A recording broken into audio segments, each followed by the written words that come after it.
I've been wanting to use this channel to post some readings, but had to get some of the preliminary stuff out of the way first. This video is an excerpt from Solitude, the first book in the Sovereign Citizen series. In this portion, the character had created a political rally for himself at the base of the US Capitol building using mannequins from department stores as his audience.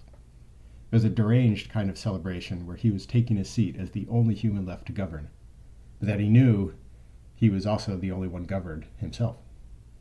The chapter is called Sovereign Citizen, since this is what he actually became. The context is that he has his political awakening 6 months after being alone, and after spending an unusually harsh winter bunkered at the lowest levels of a parking garage with very little light. He had emerged and took a long walk along the National Mall in Washington, D.C., and was able to re-examine the Capitol and then the White House, realizing for the first time that there was no meaning in government anymore, since there was nobody left to govern. Then he sort of went crazy and things got really weird. So here he is, finished with his event, and turns around, ready to go into the Capitol building to assume his power. When he walked in from the back door this time, he did so as the sole candidate for office walking in to take his seat somewhere inside. He was the collapse of candidates, the non-choice for the ballot. He was always unaffiliated, but this was no matter. The non-choice meant there was no party contention. He was the perfected autocrat ballot. The election could not happen. A legitimate contest must have at least 2 participants. There was no contest, so there was no need to formalize the selection. He won pro forma. He walked into the Capitol as a constituency collapsed into the representative, and he did not know where to sit. He stood in the rotunda in Lincoln's suit, with thin splashes of color penetrating the darkness from outside. Somewhere inside would be his rightful place. Should he walk to the People's House or to the State's House? What constituency had collapsed and reconstituted within him? These questions alone were irrelevant, as he was independent from history now, and the rules of the old civilization were unhelpful. The institution had changed, and he alone had the right to define it anew. He went in neither direction. His place was at the heart, under the concave dome above where he commanded the whole of the building, as the corporeal structure of the institution. From the center, he could initiate bills that would pass without debate. There would be no vote to test their merit, and there were laws unless they were institutional reminders of an intent. So with the collapse of the bicameral organization that survived for over 200 years, the separation between the political branches too collapsed into him. He was the convergence of power and authority through the pillar of that sovereign state. Standing inside the rainbow light, he was at once president and legislator, capable of debating and deciding with singular efficiency. He searched for words to remind himself later through law.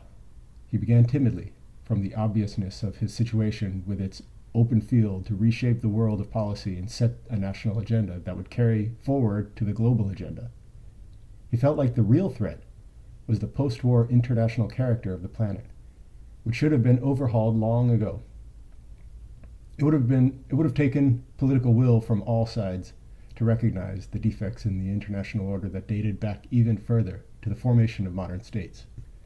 The president in him argued to the legislator in him that a 2-pronged approach to highlight the failings of states and a restoration of the ancient right of mobility was policy.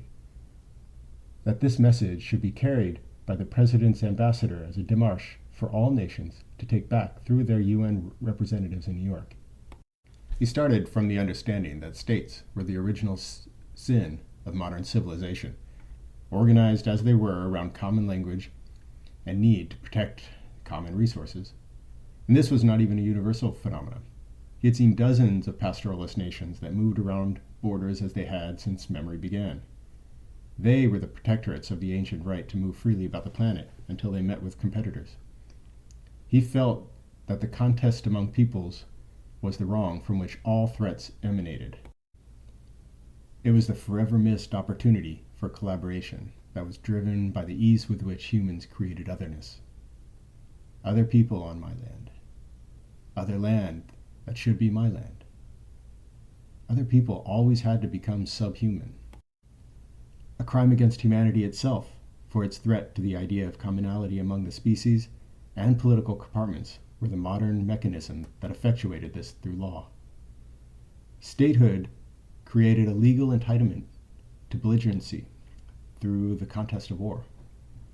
The just wars with the victor's spoils enabled the proto-states to congeal along a straight line to the secret treaties of defense blocs that destroyed Europe once, opening the way for Asia's revolutions. The states refused to concede to justice, and it destroyed Europe once again, and opened the way for the wave of decolonization that created more states empowered with poorly drawn lines. States led to the chauvinism of ethnic domination and the dilution of the ethnic diversity that exists everywhere. He saw this in dozens of civil wars and the political capture of government resources by ethnic elites where minorities had been gerrymandered out of their own sovereignty back when colonial administrators handed over the keys. In so many states, he saw the national narrative violently tune out the discrete people through ethnic cleansing and genocide. It was not limited to the well-known victims. It was everywhere.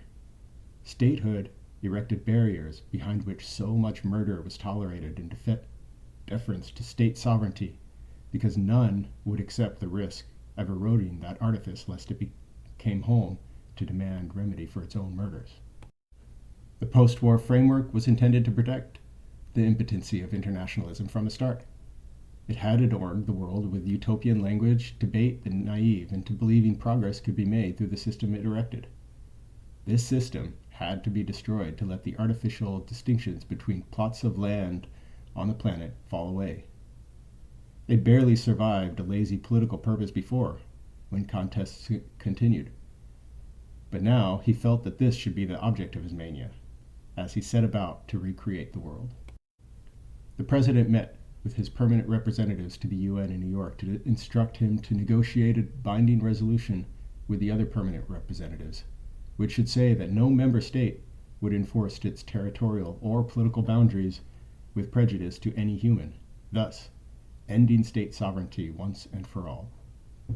Once successful, it would usher in the era of the sovereign citizen, where only the boundaries set by the planet itself would have meaning. A citizen would be free to travel to any location, unrestricted, so long as they were not aggressive to the survival of other humans already there, assuming any might be encountered. This era was radical only in the sense that it had been so long abandoned in the era of contest through invasion of habitat. This could not persist in this afterworld. It would be the era of radical cooperation.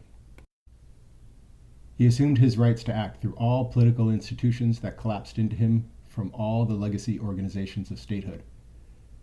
He could stand in the rotunda and legislate for Myanmar as the sole beneficiary of the territory that former state had occupied. This was the case for all legacies, which were now finally on equal footing with one another.